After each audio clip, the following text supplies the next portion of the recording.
Could you maybe tell us what's the difference between Judaism and Israel and Zionism? And that's from David Marvel.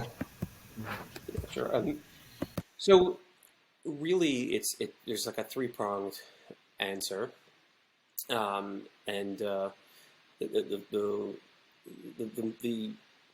really the question, I guess most people intuitively when you hear the question, you're thinking of the state, Israel and the politics and the chat and the strife in the area and all the stresses and the wars. Let's take a step back for a second. Let's just think, because you asked the question, Judaism and Israel.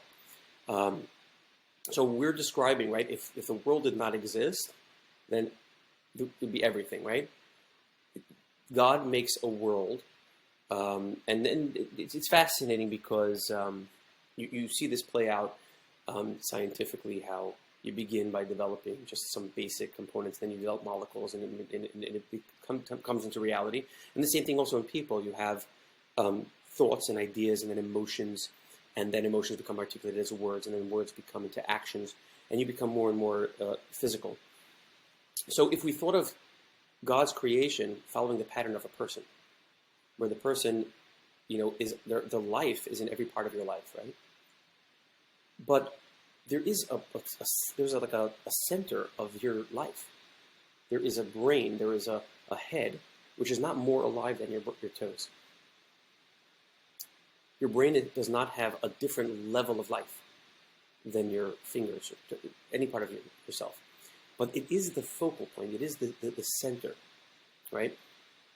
And the same way so when we say that God creates a world, utilizing the same kind of, the same type of pattern, evolutionary pattern of a person's life coming in and being who we are and what we're experiencing, there's a head to that.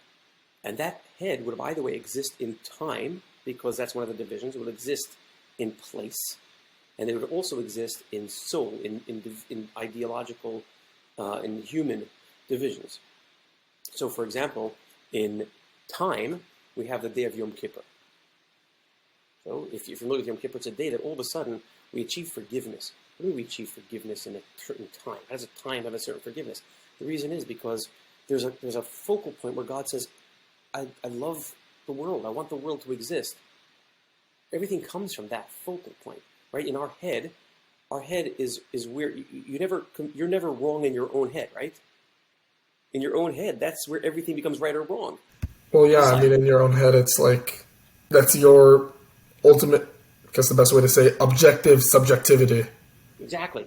And so in your head, that's where everything starts. You judge everything from your head. So Yom Kippur is the head. Yom Kippur is the day that time begins and ends. And so therefore we're forgiven. It's a clean slate on Yom Kippur. In soul, so all people are the same alive. Our souls are the same. There's no person that's more alive than the other. But as a nation, there was a Moses, right? What was Moses' job? Moses was the human experience, the pinnacle of the experience of a human. He led everybody. He elevated everybody. He inspired everybody. And then in every generation there is that person. So there's a person. There is a head of person from where everybody gets inspiration. And by the way, in the Messianic era, there's a certain aspect that we will all have that kind of part of ourselves revealed.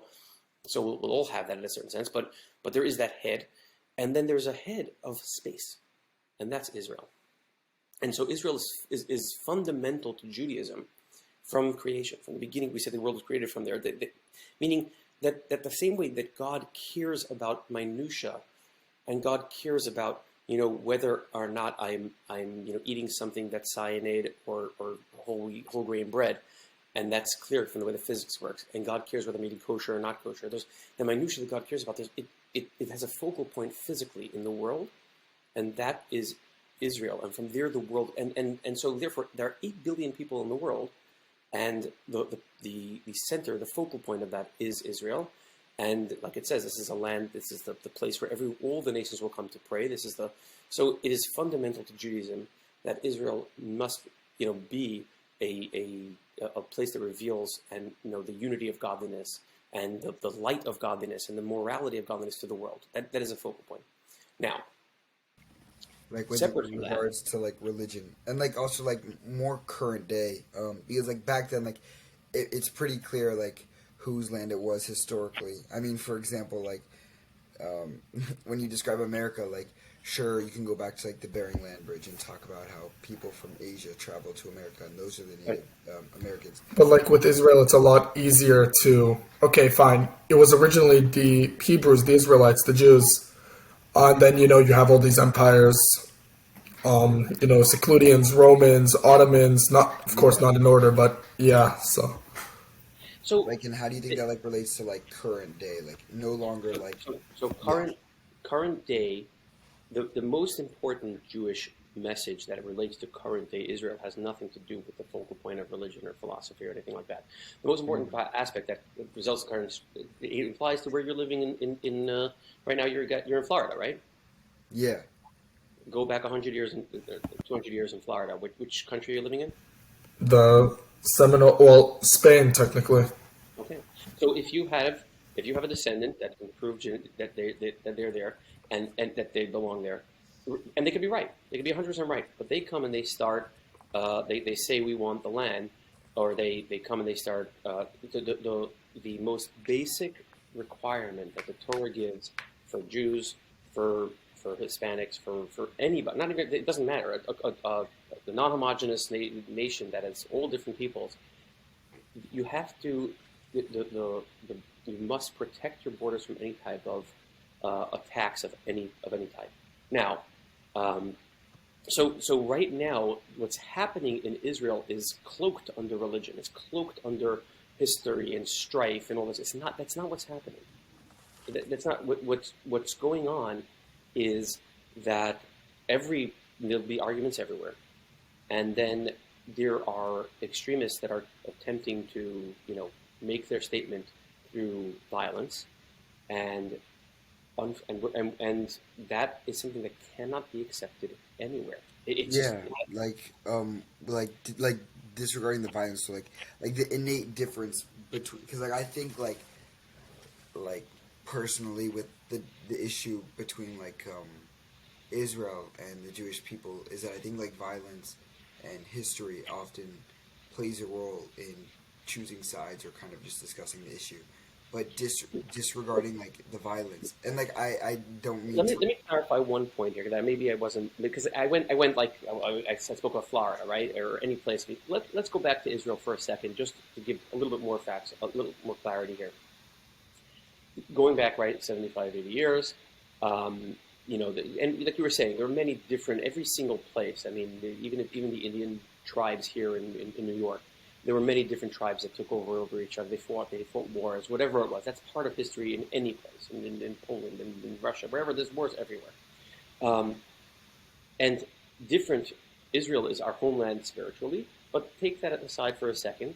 About 75, 80 years ago, there was a growth of Jewish life, and it had been there. I mean, it had been there for hundreds of years. And Jews have never ever left Israel. We've always had places, and we have. But bottom line is, let's assume for a second. Let's just look at this from a very basic perspective. There's a big growth of Judaism there. The English left, and there was a war. Take aside for a second the fact that the data remains and the messages remain, that the message at the time from these armies were, we're going to go and we're going to destroy the Jews, we're going to get rid of them, we're going to kill all of them, they're going to be gone. Let's take that aside for a second. It doesn't matter, right? Let's assume we were wrong. Let's assume we were the violent ones. Okay? yeah Imagine we were the violent ones because we went and we tried to kill everybody, right? And there was a war. And when the dust settled, we were the ones with the policemen. We were the ones with the hospitals because we won the war. Let's assume it was a violent war for a second. Okay?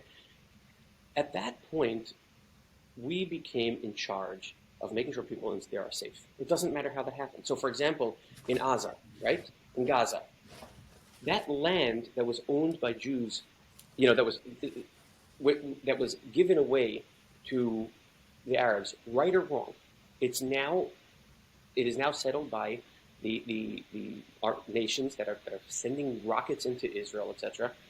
Um, right now, if we were to take tanks and roll them into Gaza, it would be justified and necessary for them to fight us. Doesn't matter why they got it. It would be necessary for them to fight us because we have tanks. We're going in there, correct? Now we might justify. We might say we should fight a war because they're I sending mean, yeah, rockets. self-preservation, like on. Yeah. It's morality. We can't argue the Torah's theology without saying that children need to be safe. You can't Yeah, say, oh, we should pray in the synagogue, but we can't have soldiers at the border. That doesn't work. The first stage of life is to be alive. So again, if one of the Arab nations living in Gaza, neighboring Israel, would ask me as a rabbi, what should I do if the Israelis want to come in? Yes, I might say make a referendum amongst your people. Do they want the Israelis to lead them? Maybe they'll feel safer there. Maybe they'll be wealthier. Maybe they'll have a better life. They'll be more well-free. That's a separate question. But that's as a rabbi, if someone said they're rolling tanks into Gaza, I would say you got to fight them. You cannot. You can no, pacifist. yeah, I understand, like the self-perseverance point of view, I don't mean to make any um, like reference to the current situation and violence of that. I was objectively just asking current day, because I feel like Zionism and Judaism Mhm. are often mistakenly intertwined, and So they may be historically, but like I think that's caused a lot of issues because like especially what you're talking about, the Torah is like almost kind of understood implicit morality. And if they're going to send tanks, obviously you're going to fight back. And I feel like that, just morals and pure ethics is being kind of just um, colluded with Judaism. And I think like like what is the, I guess what he's asking, that's what I think, but I mean it's not my question. I guess what he's the, asking is the like what is the difference of that, like so the those so two the, things. the, the, the, the political leadership in Israel today, to my understanding, its validity in Judaism is there as a security measure. Its relationship to the Torah, to the extent, if we want to completely describe Zionism as a political state for the moment, it's there. Its validity in the Torah is the fact that they are keeping people safe, and they are lucky to be doing that in a holy place. Now, now that's just being extremely just erasing any. And there's so much meaning. There's a lot of meaning. There's a lot of values. There's a lot of morals within the politics in Israel. So I don't mean to strip it of that. I don't. That's not Yeah, my yeah. intention. But let's just to talk about that part. Then it would be. Let's assume that it's a you know a country like any other that has the need to that has the need to protect this nation. There is a separate thing that is included in much of the politics in Israel, and it's a very special thing, and you will find it. You'll find the morals and values there, but there's a totally separate thing that is completely separate from political um, leadership, which is that God's dream is a moral world, and the focal point of that is Israel. And the same way that you have one leader, spiritual leader, then we have one day, there is a place. And that place is the light to the world.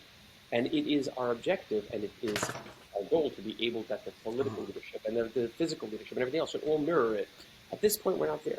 We're not there, but the two of them are but that being said, just because at the moment Israel's politics is not 100% the moral life post that it can be through the Torah, that doesn't in any way weaken the absolute necessity and validity of them as a country to, be able to be there and stabilize the country and they So have what and would you say like is like the key difference between Judaism and Israel? Like, so I think that a fundamental part of Judaism is Israel, I see. I guess like that's why you had like a trouble like. but a fundamental part of Israel is not every single political opinion that is going on now in Israel. Uh huh. So Zionism is Zionism in the Hebrew term, in the term that we've always dreamed, and that God created the world with the plan for there to be a dream, a dwelling place in Israel. It's inseparable. but the exact political stance at the moment is not a reflection of that yet. It's getting. I mean, there's a lot that is. There is a lot. I mean, there's just so much there that really, really is an expression of God's dream. And listen, it happens to be if you want to see unity of all different people, one of the best places in the world to go look for that is in Israel right now. I mean, the reflection of God's dream being expressed through politics and the way of running the country. I mean, just go. If you want, everyone to have the ability to lead and to have a say and to lead their lives and to take care of their family that's right now it's Israel. So we're getting it. I see. It's kind of, I guess, like that's why, like it's just like hard to differentiate because one is really built on the other. So Yeah. the simple answer to your question is that Judaism and Judaism and the politics that are now reflected, like the politics of Israel at the moment, are two completely. There is no bridge.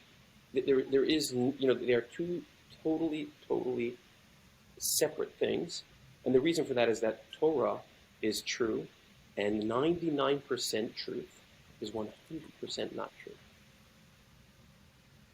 And so, therefore, until Israeli politics, takes a step back and says, we need God to be the Torah's dream to be articulated, to be humble to whatever it is that God wants, and it is all going to be Torah, then it's two separate things. So Judaism and what is now Israeli politics are not an expression of each other. They just happen to be that there is a lot within Israeli politics that does have the values of the Torah. Plus, the Torah would demand that they protect it, that they be strong and supportive of their country.